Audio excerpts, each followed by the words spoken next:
ज्योतिष रतन केंद्र चैनल पर हमारे आप सभी प्रिय दर्शक गणों का बहुत बहुत हार्दिक स्वागत और अभिनंदन। मेरे प्रिय साथियों, मैं हूं आचार्य पंडित सर्वदानंद शर्मा। मेरी ओर से भी आप सभी को बहुत बहुत प्यार भरा नमस्कार। तो साथियों, आज की जो चर्चा का विषय है ये है मासिक लव राशिफल या फिर कहें मंथली लव राशिफल, जो कि जून 2025 का है। और इस जून 2025 के मंथली लव राशिफल के माध्यम से हम ये जानने की आज कोशिश करेंगे इस चर्चा के दौरान कि जो हमारे आप वृश्चिक लग्न राशि के जातक हैं, जिनका स्कॉर्पियो असेंडेंट बनता है, आपकी जो लव लाइफ है ये इस जून 2025 में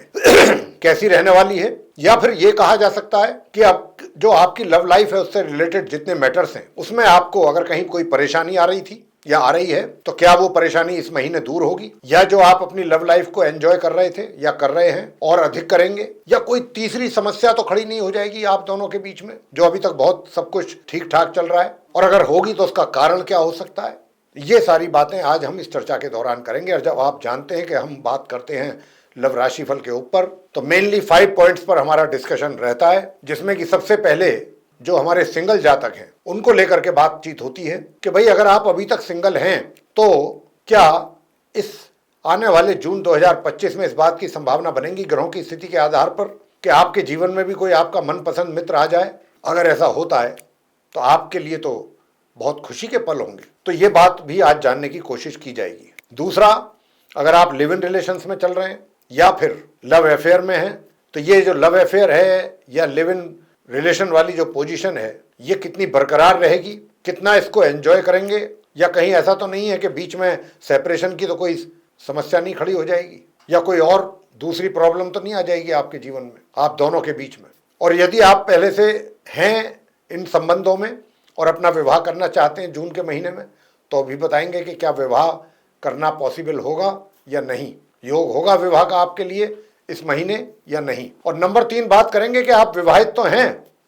लेकिन वैवाहिक संबंध आपके कैसे रहेंगे, वैवाहिक सुखों का कितना आनंद लेंगे या नहीं लेंगे, या कमी रहेगी। इसके बाद बात करेंगे कि विवाहित होने के बावजूद आप कहीं ये चाहते हैं कि आपका एक्स्ट्रा मैरिटल अफेयर हो, कुछ उसके लिए संकेत आपको कहीं से ऐसे मिल रहे हैं और आपकी भी दिलचस्पी बढ़ रही है, तो कितना आप इसमें सक्सेस होंगे, कितना मिलेगी सक्सेस आपको या नहीं मिलेगी। और अगर आप ऐसा कहते हैं कि हमारे तो पहले से एक्स्ट्रा मैरिटल अफेयर चल रहे हैं, तो साथियों अगर आपके पहले से चल रहे हैं तो ये जून 2025 आपके लिए कैसा रहेगा, इस पर भी बात करेंगे। और अंत में बात करेंगे कि आप नो कॉन्टैक्ट सिचुएशन में चल रहे हैं, काफी समय हो गया है, अब इससे बाहर आने की कोशिश कर रहे हैं, आप किसी तरह बाहर आए। जो आपका वो मित्र था या थी उसने आपको सोशल मीडिया पर भी ब्लॉक कर दिया, किसी प्रकार का कोई आपके दोनों के बीच में कोई कम्युनिकेशन नहीं है, कोई कॉन्वर्सेशन नहीं है, मिलना जुलना तो बहुत दूर की बात हो गई। लेकिन अब आप इस स्थिति से अपने आप को बाहर निकालना चाहते हैं और किसी भी तरह आपकी ये कोशिश आप चाहते हैं, ऐसा इच्छा है आपकी कि ये चीज़ें अब बहुत हो गई, अब खत्म होनी चाहिए और आपके और उनके बीच की जो दूरियां हैं वो समाप्त हों। ये जो संबंध थे रिवाइवल होना चाहिए उनका, या रीयूनियन होना चाहिए। तो अगर आप ऐसा सोच रहे हैं तो सोच तो बहुत पॉजिटिव है, इसमें गलत तो कुछ नहीं है, बशर्ते कि जो आप सोच रहे हैं इस जून 2025 में ग्रह भी आपको उसी हिसाब से सपोर्ट करें। अगर ग्रह आपको सपोर्ट नहीं कर रहे हैं या नहीं करेंगे तो साथियों हम कितनी भी प्लानिंग क्यों ना कर लें, हमें उसमें सक्सेस नहीं मिल पाएगी जब तक ग्रहों का साथ हमको नहीं मिलेगा। तो आज यही चर्चा का विषय है इस कार्यक्रम के दौरान। तो आइए चर्चा को आगे बढ़ाते हुए सबसे पहले आप वृश्चिक लग्न राशि के जो सिंगल जातक हैं उनके विषय में बात करते हैं और जानेंगे कि हमारे जो आप सिंगल जातक हैं आपके जीवन में क्या दूसरा व्यक्ति जिसको आप पसंद करने लगे या करते हैं या चाहते हैं वो आपके जीवन में एंट्री उसकी होगी, या अभी कुछ समस्याएं रहेंगी बीच में,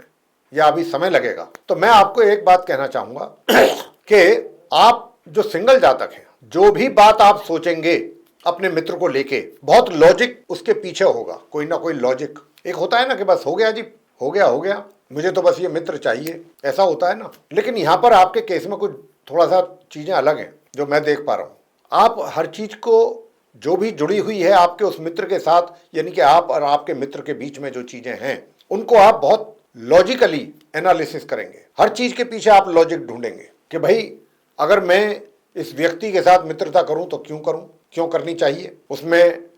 मुझे क्या बेनिफिट्स होंगे, या आगे आने वाले समय में हम दोनों की जो जोड़ी होगी वो हम दोनों के लिए कितना कारगर होगी, कितना यूजफुल रहेगी, कितना बेनिफिट्स हम दोनों को मिलेंगे। बहुत बारीकी से आप उसका अध्ययन करके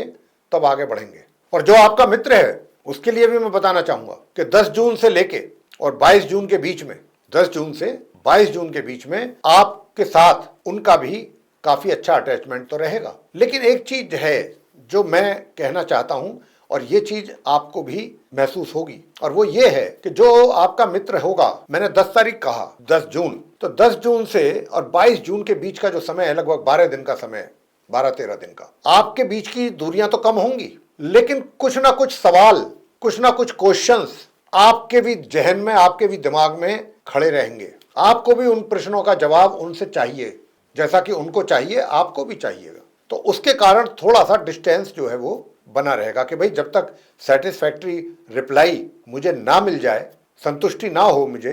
तब तक मैं आगे कैसे बढ़ूं। बढ़ना चाहते हैं आप भी, आपका मित्र, दोनों एक दूसरे के साथ आना। लेकिन मैंने कहा ना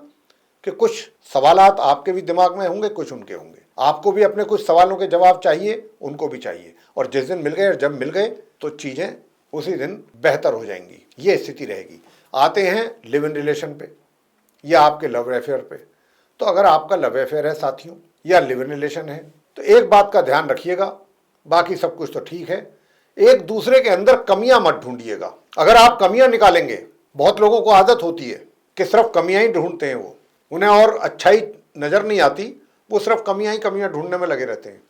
ऐसे भी लोग होते हैं। तो आप मेहरबानी करके, मेरा आपसे ये निवेदन है वृश्चिक लग्न राशि के जातकों से जो लिव इन रिलेशंस में है या फिर लव अफेयर में, कि आप उनकी जो निगेटिव थिंग्स हैं वो चीजों को इग्नोर करें, कोशिश करें इग्नोर करने की। ये नहीं है कि साहब आप उनकी कमियां निकाल करके पिन पॉइंट कर रहे हैं, उनको बता रहे हैं कि ये तुम्हारे अंदर कमी है, तुम्हारे अंदर वो कमी है। ऐसा अगर आप करेंगे तो डिस्टेंस बढ़ेगा, आप दोनों के बीच में दूरियां बढ़ेंगी। और अगर आप नहीं चाहते कि दूरियां बढ़ें, तो फिर जैसा मैंने कहा है, ये इस बात का ध्यान रखिएगा। अगर आपने इन बातों का ध्यान रखा और अपने मित्र के सेंटीमेंट्स का अगर आपने उसको ऑनर किया, आदर किया, रेस्पेक्ट पे किया,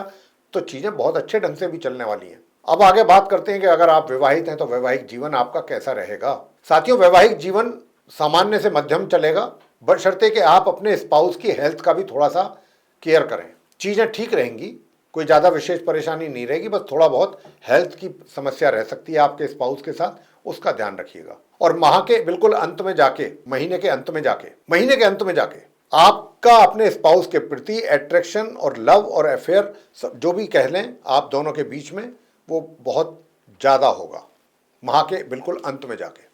चीजें आप, मतलब आपकी अंडरस्टैंडिंग हो, आपके बीच में प्यार हो, वो बहुत बढ़ने वाला है। आगे बात करते हैं कि भाई आप विवाहित तो हैं, लेकिन आपको कहीं से ऐसी इंडिकेशन मिल रही है कि आपका कोई अफेयर वगैरह शुरू होने की संभावना बनती है, आपको ऐसा महसूस होता है, तो कितना सच्चाई है, कितना नहीं है, कितना इसमें रियलिटी होगी, या खाली ये सिर्फ चीज़ें एक इमेजिनेशन में ही रह जाएंगी, ये भी एक बात है। तो यहाँ पर योग तो है, लेकिन इतना स्ट्रांग नहीं है, इतना स्ट्रांग योग नहीं कहा जा सकता। अगर आप ये कहते हैं कि हमारा पहले से कहीं चल रहा है सिलसिला, बेशक पहले से भी कहीं चल रहा हो, तो भी दिक्कतें थोड़ी बहुत आप दोनों के अपनी पर्सनल प्रॉब्लम्स को लेकर के नहीं, वैसे नहीं, आपको एक दूसरे से समस्याएं नहीं रहेंगी, मेरा मतलब ये है आपकी अपनी व्यक्तिगत प्रॉब्लम्स के कारण आपके पास समय का अभाव हो, आप कुछ दूसरे कार्यों में व्यस्त रहें, मतलब कहने का ये ऐसी कुछ चीजें जिसके कारण आप दोनों का मिलना जुलना एक दूसरे के साथ इतना नहीं हो सकेगा इस माह। अब ये देखिए आजकल क्योंकि सोशल मीडिया का ज़माना है, अब आप वैसे आपका कम्युनिकेशन चलता रहेगा, वो कॉन्वर्सेशन टेक्स्ट के थ्रू चलता रहे, वो एक अलग बात है। मैं बात कर रहा हूँ फेस टू फेस मिलने की, एक दूसरे के लिए समय निकालने की, वो उसकी स्थिति की बात कर रहे हैं, उसमें थोड़ा कमी के संकेत हैं। अंत में बात करते हैं नो कॉन्टैक्ट सिचुएशन को लेके कि भाई आप दोनों के बीच में जो मित्रता थी, अब काफ़ी समय से नो कॉन्टैक्ट वाली सिचुएशन बन गई, एक दूसरे को आपने यहाँ तक की कि ब्लॉक भी किया हुआ है, या आपके मित्र ने आपको ब्लॉक कर दिया, और अब आप परेशान हैं, चाहते हैं कि भाई किसी तरह से भी ये चीज़ें समाप्त हों और आपका मित्र जो है वो वापस मुड़ के आपके पास आ जाए, तो क्या हालात कैसे रहेंगे। तो मैं आपको बस बहुत शॉर्ट में कहना चाहूँगा कि देखिए, जब आप ऐसी इच्छा रखते हैं कि आपका मित्र आपके पास आ जाए या आपके उस मित्र के साथ दोबारा से संवाद हो, मिलना जुलना हो, बातचीत हो, ठीक है, तो फिर आप जो भी आपके दिमाग में एक साइड में जो चीज़ें चल रही हैं उनको लेकर के, जैसे कि बहुत लोग क्या होता है कि ऐसे होते हैं ना, ये सोचते हैं कि भाई हमारा हो तो जाए, लेकिन उसमें ये कमी है, लेकिन उसमें वो कमी है, लेकिन अगर वो ऐसा कर ले तो ठीक रहेगा, अगर वो वैसा कर ले तो ज़रा ज़्यादा ठीक होगा, लेकिन वो ऐसा कर नहीं रही या कर नहीं रहा। तो हमें फिर अगर हम ये भी चीज़ें साथ साथ लेके चलेंगे तो भाई सिचुएशन नहीं बदलने वाली है। कहीं ना कहीं तो कंप्रोमाइज़ आपको करना पड़ेगा। अगर आप कह रहे हैं कि मुझे सिचुएशन से बाहर आना चाहता हूँ, सीधी सी बात है, तो आपको चीज़ों के साथ कुछ कंप्रोमाइज़ भी करना पड़ेगा। और यहाँ पर मैं आपको बता दूं कि जो आपका मित्र है वो आपके बारे में अच्छा सोच रहा है, लेकिन कुछ चीजें हैं, कुछ आप दोनों के बीच की चीजें हैं जो आपको मिलजुल करके दूर करनी ही है। उसके लिए आप कोशिश करें, और जैसा मैंने कहा, ए फॉर बट वाला जो क्वेश्चन आपके दिमाग में है वो निकाल दीजिए। अगर आप आगे बढ़ना चाहते हैं और चीजों को सही करना चाहते हैं तो उन चीजों के साथ कंप्रोमाइज करिए, आगे बढ़िए, चीजें ठीक होंगी। अदरवाइज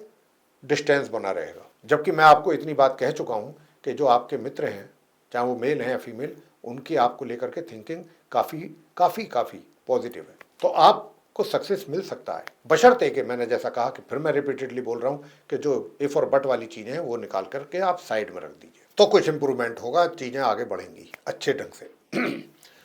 तो साथियों, ये था आप वृश्चिक लगन राशि के जो हमारे जातक हैं, यानी कि जिनका स्कॉर्पियो असेंडेंट है, उनका मंथली लव राशिफल जून 2025 का। और इसके माध्यम से हमने आप सभी को ये बताने की कोशिश की है कि जो हमारे आप वृश्चिक लगन राशि के जातक हैं, उनकी जो लव लाइफ है या उनके जीवन में लव से रिलेटेड जो भी मैटर्स हैं, और कहीं अगर कोई प्रॉब्लम है तो उसको कैसे आप सॉर्ट आउट कर सकते हैं और कैसी रहेगी आपकी लव लाइफ, इस सारी चीज को लेकर के हमने चर्चा आपके साथ की है इस कार्यक्रम में। और हम आशा करते हैं कि ये चर्चा आपको बेहद पसंद आएगी। और अगर आपको पसंद आई है तो इसको आप लाइक जरूर कर दें वीडियो को, और चैनल को भी सब्सक्राइब करना ना भूलें अगर अभी तक आपने चैनल सब्सक्राइब नहीं किया है। अधिक से अधिक मात्रा में आप हमारे इस वीडियो को शेयर करें दूसरे लोगों के साथ, ताकि वे लोग भी इस जानकारी का लाभ ले सकें। और अगर आप चाहते हैं आने वाले दिनों में जो भी वीडियोस हमारे बनेंगे एस्ट्रोलॉजी के टॉपिक पे, वे सभी एक एक करके विद नोटिफिकेशंस आप तक पहुंचें और आप उनका भी लाभ ले सकें,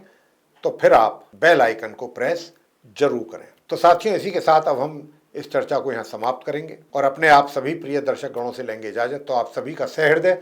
बहुत बहुत धन्यवाद। जय माता दी।